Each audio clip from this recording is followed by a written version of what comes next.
Welcome back. I am Charles Musgrove with the Bean Team and host of Business Matters. Thank you for joining us for another exciting episode of Business Matters.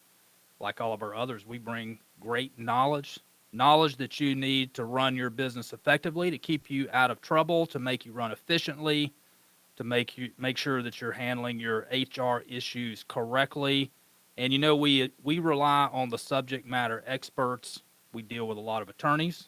We deal with other experts in different components of business. And today we have a returning guest. His name is Scott Callen. Scott, thank you for joining us again. Thank you for having me. All right. Scott is with the Coleman Law Firm, and Scott, he has an expertise in employment law. So he deals with a lot of other matters as well, but his specialty is employment law. He gives a lot of speeches to different groups. He is the go-to person, the go-to attorney for many of us out there in the listening audience, especially for me. I love to go to Scott when there's making sure that I have my employment documents correct. And if there's issues that need to be handled with delicacy, Scott is one to do that. So, Scott, thank you so much for joining us. Hey, thank you. Thank you for that introduction in particular. I appreciate that. Yeah. Hey, today I think we've selected a topic that is that's good and bad, but it's most every business, most every employer has to deal with it at some point in time, and it's termination. So, Right. you know the old saying that is overused, but you're fired. Yes. So, Yes. so that's the topic of the day. Yeah. Yeah. Yeah. It's an important. It's just it's a topic that if you own a business and have employees, it's just a fact of life. It's unfortunate, but eventually, at some point in time, you're going to go through this analysis. So I think it's a very salient topic to cover. So whatever you want to get into, let's go for it. Yeah, it's a good topic, and this is really the pre-roll before we do the recording for the radio show. The radio show is Real Talk 93.3, and we'll start that recording in a minute, but this is really to get us set up for the show. Those of you that are listening on Apple Podcast or YouTube, if you're not, go check that out. We're on YouTube under Bean Team, and we're on Apple Podcast. And you can also see our shows at beanteam.com. So here is that information. I put it on the bottom of this whiteboard, and we're going to put let's frame up the topic of today. So I want to put this on the whiteboard too, so we got a little visual aid, if you will, that's going to be there for our show. So today we're going to talk about terminations. All right, so there are, I guess to kind of frame this, we won't go into the details, but let's kind of frame this out for the meat of the show. So I guess one of the first questions you always ask about terminations is, can you terminate someone? Correct. So let's put that as item one. Can you? Yeah. That would be from, is there any kind of law that prohibits you from terminating the employee? If not, you've got the green light to at least make a decision about whether you will terminate the employee. Okay, so that is item one. Can you terminate? I guess after you've answered that question, can you or can you not? And my inclination was normally you probably can terminate someone, but after you make that decision, yes or no, Correct. then there's probably a deeper analysis that you go through, and that's probably a should you. Absolutely correct. Yeah, the should you analysis.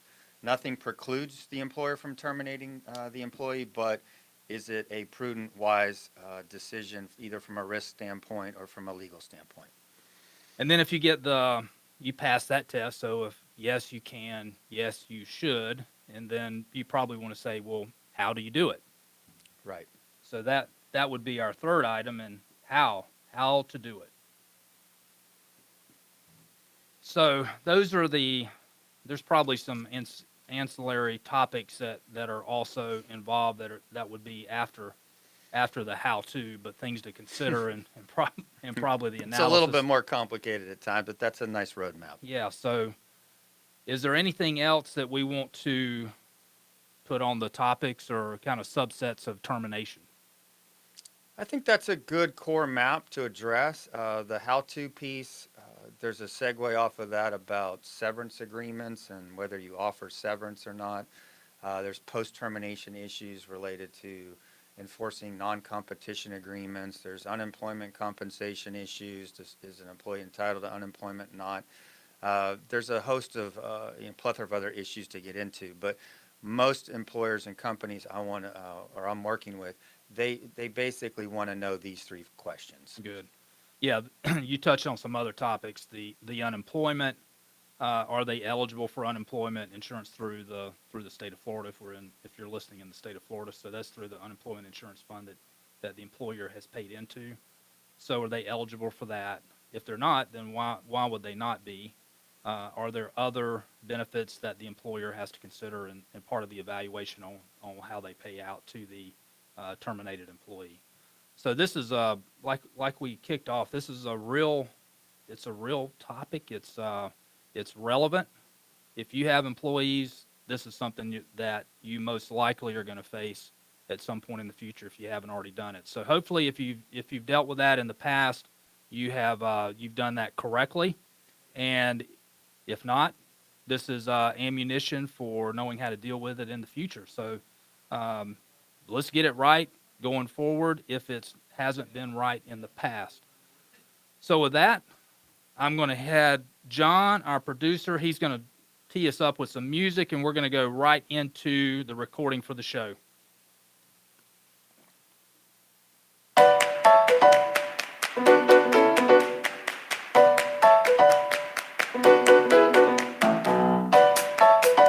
Welcome to the Business Matters Talk Show with Charles Musgrove. On Business Matters, we discuss the issues that matter to your business. Find more episodes on Apple Podcast, YouTube, and beanteam.com. And now here's your host, Charles Musgrove. Good morning and welcome back. Hey, we have another exciting show of Business Matters. I'm your host, Charles Musgrove with the Bean Team.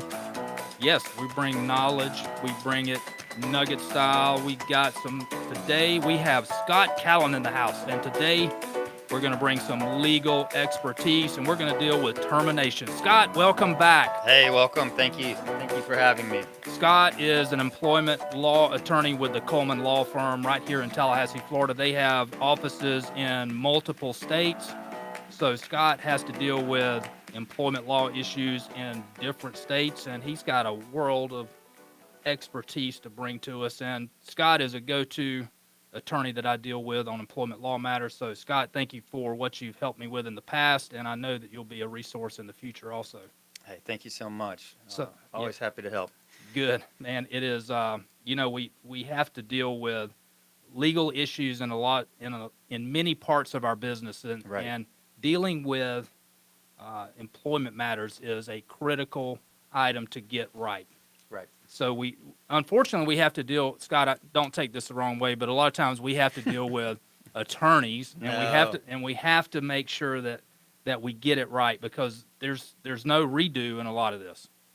That is correct. There's an attorney lurking behind every corner to make something more difficult than it has to be. That is correct. Well, that's well said, and I'm glad you put it that way. So it is, but you got to get it right. So terminations.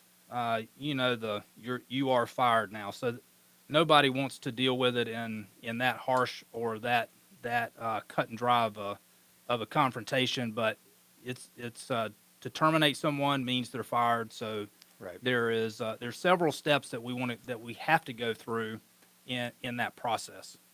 So let's kind of tee that up and kind of frame what we're going to talk about, and then go into more detail.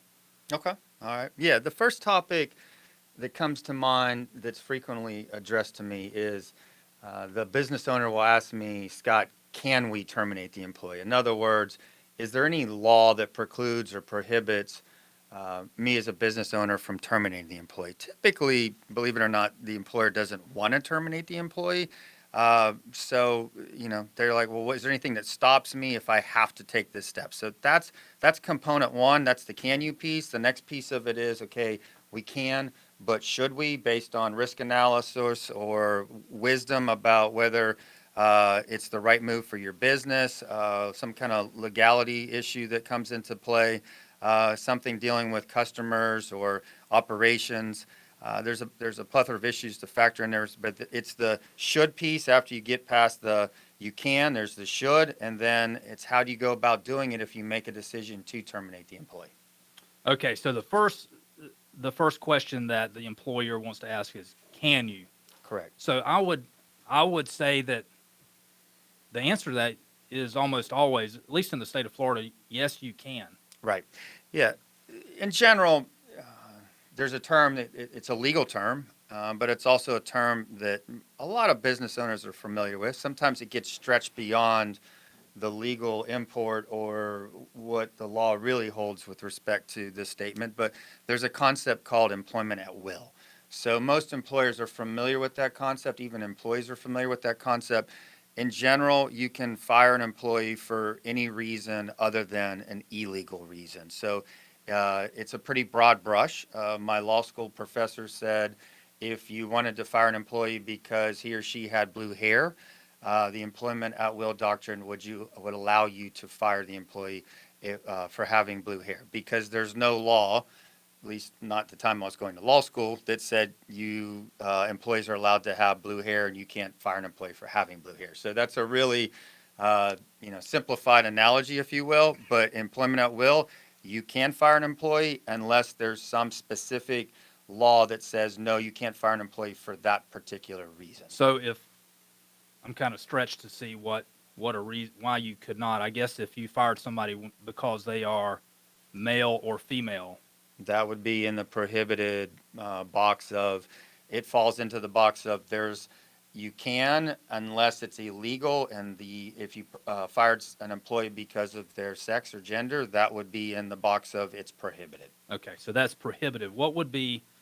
Is there another example that's possible or that you've seen in the past where the answer is no, you cannot fire someone? Yeah, in general, this is a good way to describe it.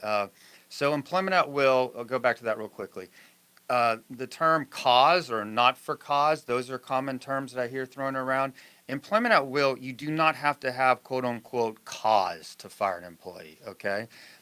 So that there's no requirement by law that says you have to articulate or advance some cause, something egregious that the employee did. As long as it doesn't violate law, you do not have to have quote unquote for cause. Now, whether you should have for cause, I'll address that in the should you section. But then in the other piece of it where you do have to have cause is where an employee would have an employment agreement or some kind of terms that say Joe or Sally working for XYZ company can only be fired for cause, and the enumerated reasons for cause include, and they're usually like some type of egregious performance violation or some type of stealing or theft or inability to work for a certain period of time. So usually for cause is delineated and described in an employment agreement what constitutes for cause. And then in the employment agreement, there's also another piece that says termination without cause. So so if you don't have an employment agreement, you're in the employment at will box, Right. as we talked about. If you have an employment agreement, you need to look to see if there are for cause terms, and you have to figure out compliance within the rubric or the four corners of that agreement. Okay, so most usually, yes, you can. You've got to deal with those outlying circumstances. Is it prohibited? Is it illegal? Is there another document that may outline how you deal with that? Correct. So then we move to the should you. So then that really takes the call to the attorney. That requires the call to Scott, and you describe the circumstance. This is what we've got, and then there's an assessment of should you terminate this person? Right. And for your listeners, I'll delineate or describe an analysis that I work through with clients. It's not exactly this every single time, but I call it a due diligence analysis. And common questions that come up that I would ask to a client that we would discuss and vet. And yes, it's in today's world where employers frequently get sued, and sometimes employers actually mess up the law because the law is sometimes convoluted and difficult to know these days about what you're allowed to do and what not to do. But what do we do? What do we do through this due diligence should you analysis?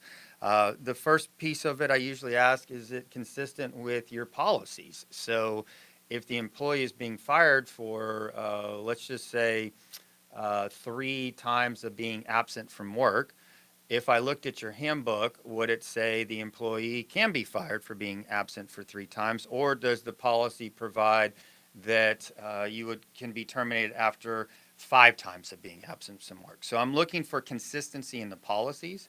I'm looking for consistency with any agreements, and not to get too granular, but you can have employment agreements that are not the ones that are the for cause, not for cause, but there might be like an employment offer letter or some kind of email that's laying out what would be the reasons why you could terminate an employee. You have to make sure you're consistent with your understandings and agreements.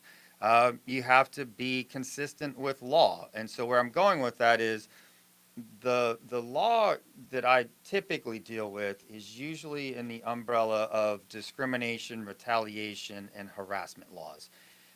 So what if you distill all those laws down, the employer in legal cases that I deal with essentially has to advance a lawful business reason for the termination. So they have to have a reason. And so I go through, well, what's the reason? Do we have a reason? And if we're going to have a reason, what I will work with clients on is that that's the reason that you are selecting, and that is the reason we have to stay with. If there's a lawsuit, there has to be consistencies. If you have, I terminated you for blue hair, but then I tell the court or an employee or a lawyer or a judge that, no, I really terminated the person because they're wearing some type of shoes that I don't like. There's inconsistency between shoes and the hair. Or in other words, if I fire an employee because of poor performance, but yet I tell the employee they're being fired because of a layoff. There's contradictions. So whatever you pick as the lawful business reason, make sure it is a lawful business reason, and also make sure you are going to stay harmonious and consistent throughout the termination with that reason. Right. So you have to have the reason has to be legitimate. Correct. It's best if it conflicts with existing policies and procedures that are written. If it does not conflict, if it's consistent with. Right. If it's consistent with that or existing agreements, and it cannot conflict with law. Right. So usually the law that you're dealing with there, as you pointed out, is discrimination. So discrimination is another broad area, whether it's age, gender. You have it. There's a lot more discrimination areas that have to be considered. There's so many that it's hard to capture. That's maybe a whole nother podcast, a series of podcasts. Yeah.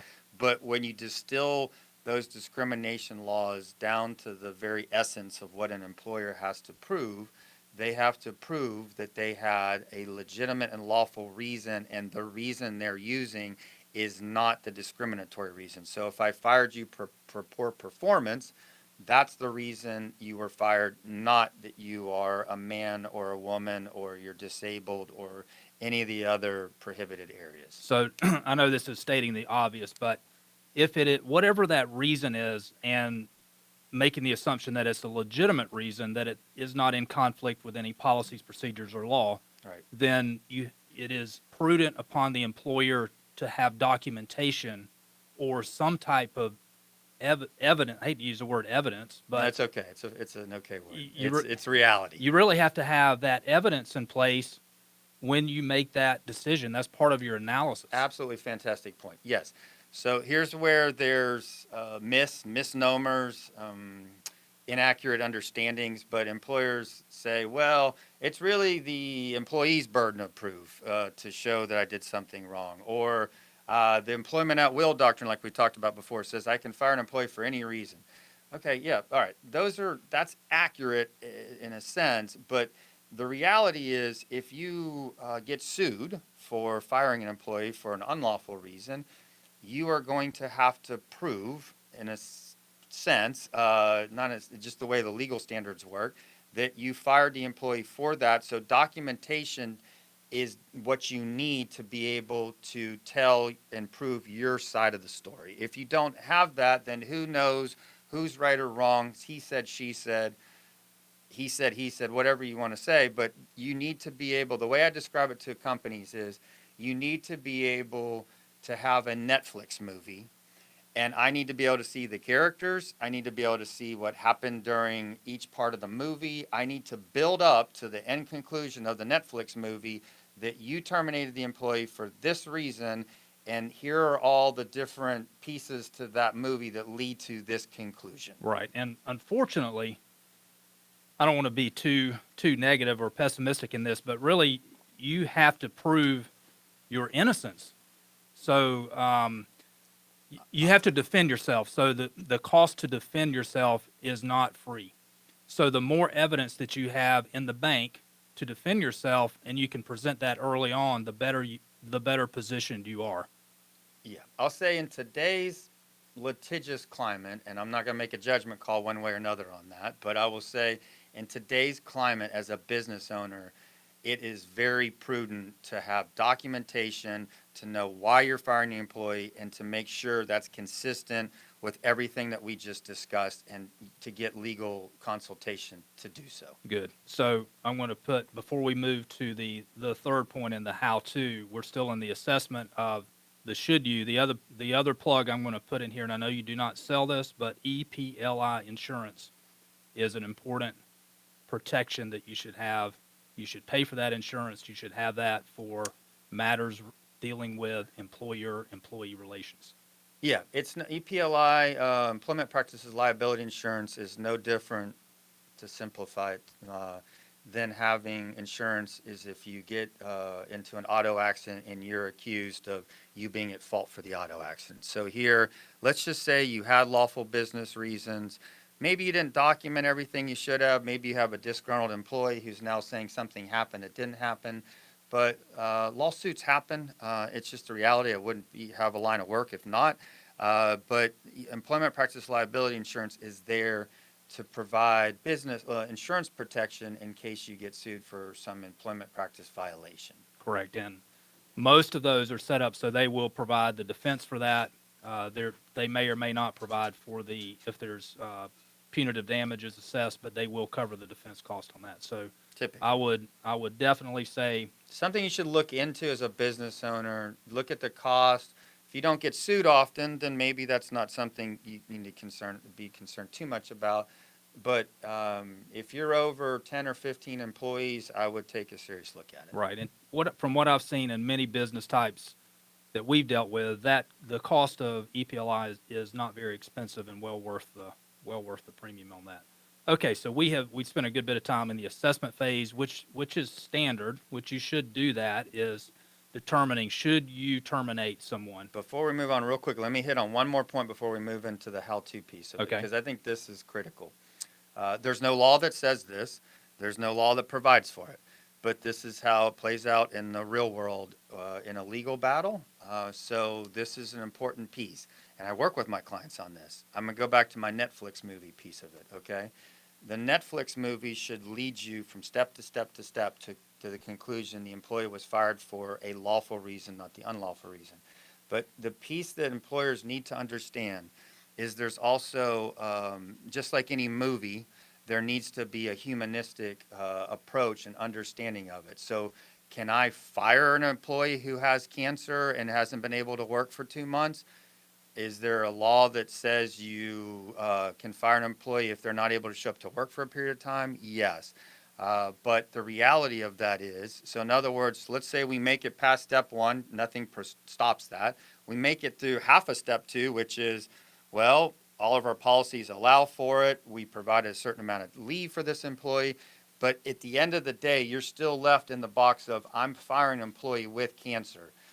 There is a human element to this, and every good termination, if there is such a thing, there's a human element where the employer will weigh that and understand, is that still a good termination? If I'm firing an employee for cancer, how likely am I get to be sued as an employee has cancer as opposed to just didn't show up to work and stayed up last night drinking? Those are two different pieces of the equation. So you need to look at this, work with an attorney, but there's an optics piece of this, just to be real frank. And this, I call it the human element. Is the human element, once you get to a jury trial and to a court, The human element is what drives, and the emotions is what drives. How do these formulas and points we're talking about, do they shift your way as a company, or do they shift to the employee's way? You want to Absolutely. know who's the victim in the Netflix story. Absolutely. I like the Netflix analysis, and it does come back to the human part of it is that's real. You have to deal with that. That is absolutely real. You also have to deal with the economics of it. If you're a small business and that's 20% of your workforce, then you may not can afford to carry that, even though that's the human thing to do. Which is what you just brought up. I'll move on, but that is exactly the analysis. So on one hand, dear court, we regret having to fire Sally or Joe. They had a medical condition. That's not what we wanted to do. However, court, I'm a small business owner. If I am not able to provide this service through this employment function, the whole business and all the other employees are adversely impacted. You see where? Oh yeah, But that's the analysis you have to go right. through. And that's a real analysis. And the smaller the business, the more those points are just they're so impactful. Yes. The 20% of that of your workforce has cancer. That's terrible. But 20% of your workforce can be detrimental to the success of the business and the Correct. survival. And it changes from size of, if you have an employee that needs to be out of work for 3 months, that will probably have more of a significant impact on a small employer. But if you have 200 employees and 4 people in that job position, I'm not trying to say, anything's wrong with big companies and go adverse to big companies. But the outside world, the jury looking in, may say, well, that's big company. They may be able to sustain a blow to their workforce by missing somebody for 3 months. Small employer, that's a different equation. Exactly. All right, so let's move on to the third point. Is once you've made the decision to, yes, we're going to terminate, how to terminate. I think that's Right. That's important, and the how you answer, how you execute the how to can really help avoid any future litigation. So if you handle that correctly, maybe it costs you a little bit of money, but deal is done. Nothing's going to come back on you. Yeah, well, it positions you best for the risk assessment about whether you will get sued. It's also, and a lot of times, I'm a business realist, but a lot of times it's just the right thing to do too. But how you go about terminating somebody can absolutely determine whether you have a lawsuit or you do not. It's just the fact of the matter. Absolutely. And I think that's what you hit on there. That goes back to the right thing. The human thing is there a severance involved in that? How do you end that relationship? Because it is a relationship that the employer has with the employee. So just like any other that there's a separation, you want to make sure that you don't burn bridges, that it ends as well as it can. Right. It's a divorce essentially. So it's a position that nobody wants to be in, but that's the reality. How do you navigate? I've got a couple of points just to hit on those. The first piece I frequently deal with is the communication to the employee. How do you go about telling an employee they're going to be fired? Well, that's not an easy discussion for anybody, right? Right. And so a lot of people fear that discussion because they don't want to let somebody down, or they don't want to hurt their feelings, or it's just a difficult conversation to have. Here's where pieces go wrong.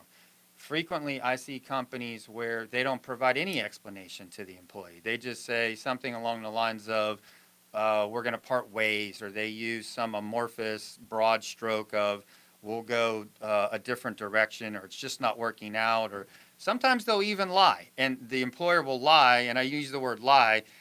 It will be portrayed as a lie, but sometimes the lie is born out of some goodwill to save face for the employee, and they're trying to do a good thing. They don't want to tell the employee they're absolutely horrible at what they do, but so they'll say something that's just not true to help the employee save face, and it backfires. So for point one on the communication to the employee, if you're going to fire an employee, you should provide them an explanation.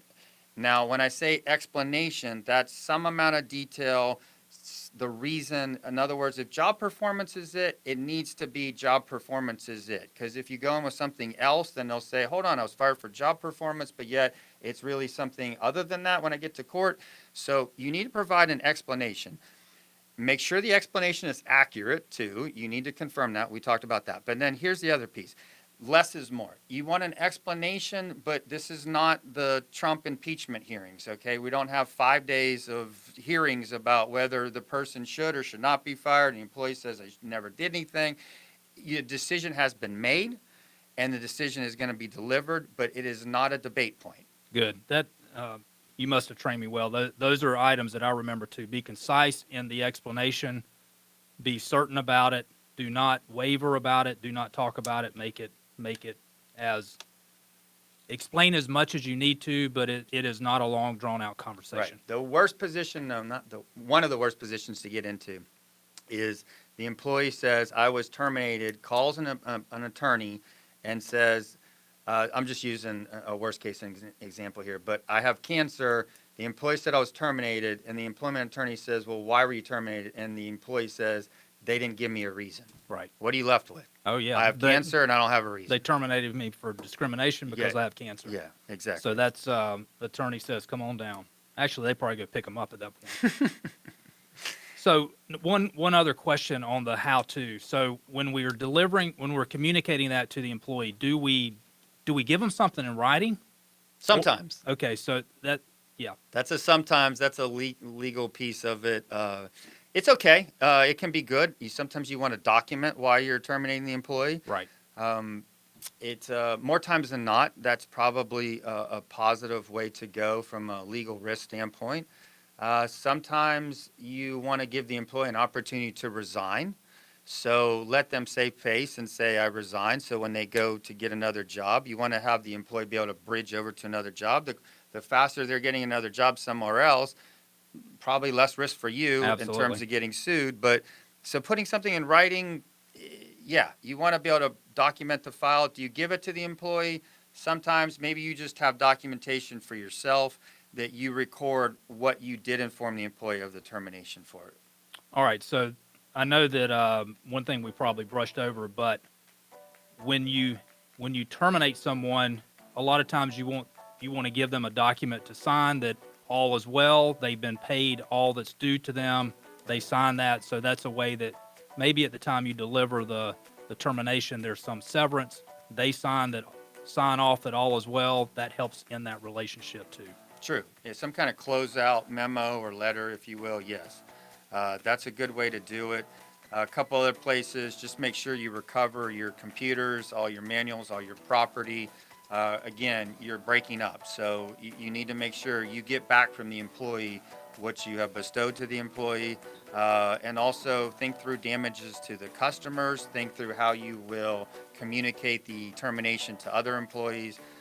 Because a lot of that information gets back to the employee being fired. So these Good. are all relevant factors. And one other thing we didn't touch on, but termination versus resignation will affect unemployment insurance as well, how that fired or terminated employee receives benefits from unemployment fund in the future. It can. Yeah, it can. So, Scott Callen with the Coleman Law Firm, you have provided us with a lot of information today. Thank you so much for returning. We look forward to having you on future shows. I am Charles Musgrove, your host of Business Matters with the Beam Team. We're heard every Sunday right here at 11:30 a.m. on Real Talk 93.3. Have a blessed day. Have a great week. Come back and join us next week. And check us out on YouTube, Apple Podcast, or beamteam.com. Peace and love. Thank you, Charles.